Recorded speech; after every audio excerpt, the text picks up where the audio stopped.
आज लगभग 1240 करोड़ रुपए की जिस धनेश्वरी पॉलीफिल्म प्राइवेट लिमिटेड की कठुआ इकाई का शुभारंभ या शिलान्यास हुआ है, उसके लिए मैं विशेष रूप से कठुआ के स्थानीय नागरिकों और जम्मू कश्मीर के सभी निवासियों को हृदय से बहुत बहुत बधाई देता हूँ। 30 अप्रैल को ही मुझे यहाँ आना था।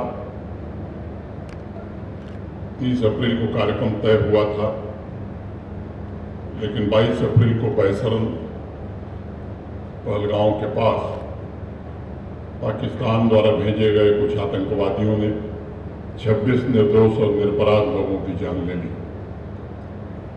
मैं उसके विस्तार में नहीं जाना चाहता हूँ। अभी धानुका साहब जिक्र कर रहे थे। पिछले 30-35 वर्षों से जम्मू कश्मीर आतंकवाद का दंश झेल रहा है। 50,000 से ज्यादा निरपराध बेकसूर लोग आतंकवादी हिंसा के शिकार हुए। भारत ने हर प्रकार से प्रयत्न किया, लेकिन ऐसा पड़ोसी है कि मानता ही नहीं। फिर आप सबको मालूम है कि 6 और 7 मई की रात को आदरणीय प्रधानमंत्री जी के निर्देश पर भारतीय सेनाओं ने ऑपरेशन सिंदूर लॉन्च किया। मंतव्य पहले से स्पष्ट था कि निर्दोष नागरिकों को निशाना नहीं बनाना है, मिलिट्री एस्टेब्लिशमेंट को निशाना नहीं बनाना है। पाकिस्तान के अंदर घुस करके 9 आतंकवादी ठिकानों को पूरी तरह से ध्वस्त करने का काम भारतीय सेना के बहादुर हमारे जवानों ने किया, अधिकारियों ने किया। और उसके बाद बता भी दिया गया कि आतंकवाद और उनके सरपरस्तों के खिलाफ ही कार्रवाई भारतीय सेना करेगी, हमारा देश करेगा। लेकिन पाकिस्तान आतंकवादियों पर हुई कार्रवाई को भी अपने विरुद्ध कार्रवाई मान लिया और जम्मू कश्मीर में विशेष रूप से पुंछ, राजौरी, जम्मू, उरी, तंगधार अनेक इलाकों में सामान्य नागरिकों को निशाना बनाने की कोशिश की। हमारे अनेक भाई बहन शहीद हुए। भारतीय सेना के ठिकानों पर आक्रमण करने की कोशिश की। तब भारतीय सेनाओं ने पाकिस्तान को ये बता दिया कि पाकिस्तान में ऐसा कुछ भी नहीं है जो भारतीय सेना के जग में नहीं है। फिर वो 3 दिन में ही घुटने पर आ गया। नीति बड़े स्पष्ट थी। सेना ने जो लक्ष्य तय किया था वो लक्ष्य हमने देश ने प्राप्त किया। भारतीय सेना के शौर्य को इस बार पूरी दुनिया ने देखा है। मेक इन इंडिया के कर्तव्य को भी पूरी दुनिया ने देखा है। मैं उसके विस्तार में नहीं जाना चाहता हूं, लेकिन एक बात मैं जरूर कहना चाहता हूं कि जम्मू कश्मीर को आर्थिक रूप से पीछे ले जाने, धर्म के आधार पर विभाजन करने और यहां के पर्यटन को पूरी तरह बर्बाद करने की एक नापाक कोशिश थी। अब आज से ठीक 2 दिन पहले ही आदरणीय प्रधानमंत्री जी ने श्रीनगर और कन्याकुमारी को रेलवे लाइन से जोड़ दिया और उस दिन उन्होंने कहा भी पड़ोसी जितनी कोशिश कर ले जम्मू कश्मीर का विकास उनके रहते नहीं रुकेगा।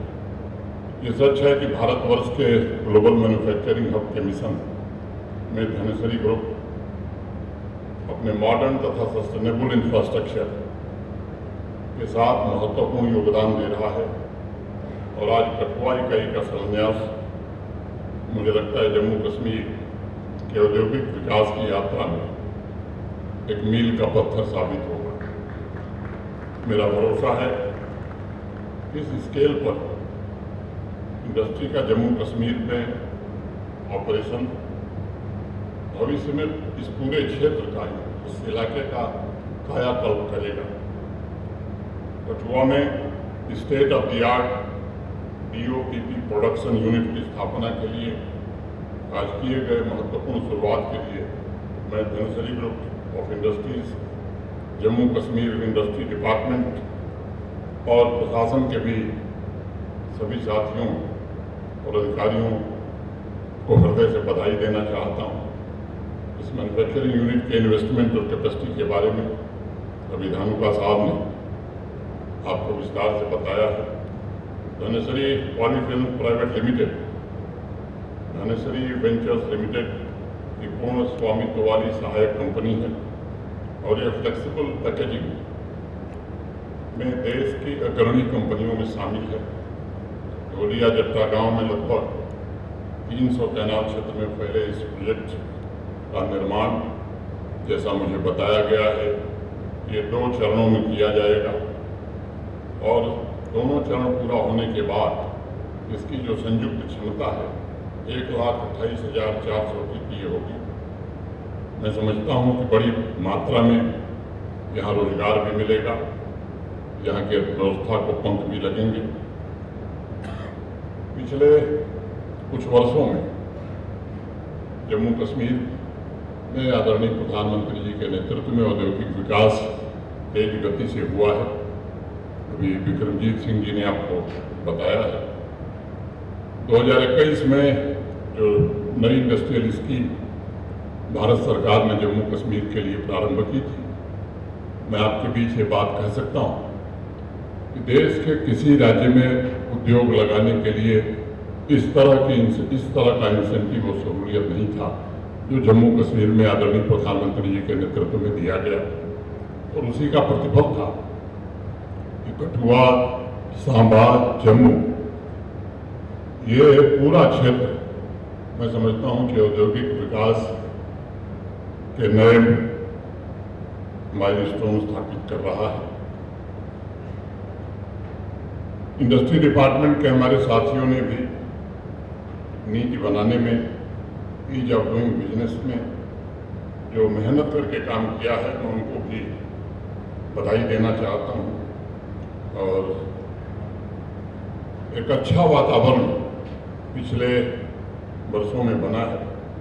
और एक बात मोटे तौर पर मैं कहना चाहता हूँ कि 5 वर्षों में 18 और 2024 के बीच जम्मू कश्मीर की इकॉनमी दुगुनी हो गई, आम आदमी की आमदनी भी दुगुनी हो गई।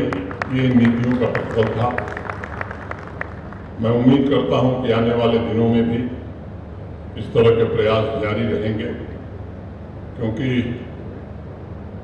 सामान्य रूप से आज़ादी के बाद और 2019 के पहले तक जम्मू कश्मीर में निजी क्षेत्र का निवेश, प्राइवेट इन्वेस्टमेंट 14,000-15,000 करोड़ ही था। और एक बात सबको समझ लेनी चाहिए, जब तक उद्योग नहीं लगेंगे विकास अपना ही रहेगा। पर्यटन, कृषि, बागवानी, इन क्षेत्रों का भी योगदान है, लेकिन उद्योग का आज के आधुनिक युग में अपना एक अलग महत्व है। पिछले 3-4 वर्षों में अनेक इस तरह के प्रयास हुए हैं। और कठुआ में तो मैं कहना चाहता हूँ कि एक गांव है यहाँ बिलावर के पास, 2 साल पहले मैं वहाँ गया था।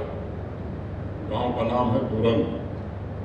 एटॉमिक नॉर्थ एक BPO वहाँ शुरू हुई, अभी 350 बच्चे वहाँ काम कर रहे हैं और आने वाले दिनों में ये संख्या 1000 होने वाली है।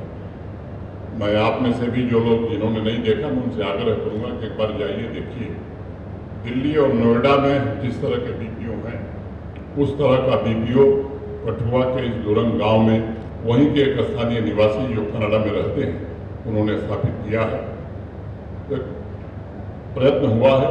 इन प्रयत्नों पर पानी फिरे, मैं समझता हूँ इसके लिए भी जनता को सजग और सचेत होने की आवश्यकता है, क्योंकि कोशिशें हर प्रकार की होती हैं और उन कोशिशों को समझना और जानना ये बड़ा आवश्यक होता है। मैं फिर से इस ग्रुप को हृदय से बधाई देते हुए और इंडस्ट्री डिपार्टमेंट के अपने साथियों का धन्यवाद करते हुए मैं आपसे विदा लेना चाहूँगा। मुझे 1-2 कार्यक्रम में और जाना है। और धनेसरी ग्रुप को मैं बहुत बहुत शुभकामनाएं देता हूं और मैं पूरी तरह से मुझे यकीन है जम्मू क्षेत्र के सर्वांगीण विकास में इन उद्योगों का बहुत ही महत्वपूर्ण इन उद्योगों की बहुत ही महत्वपूर्ण भूमिका रहने वाली है। इतनी बात करके आप सबके प्रति हृदय से कृतज्ञता ज्ञापित करते हुए मैं अपनी बात पूरी करता हूं। धन्यवाद। जय हिंद, जय भारत।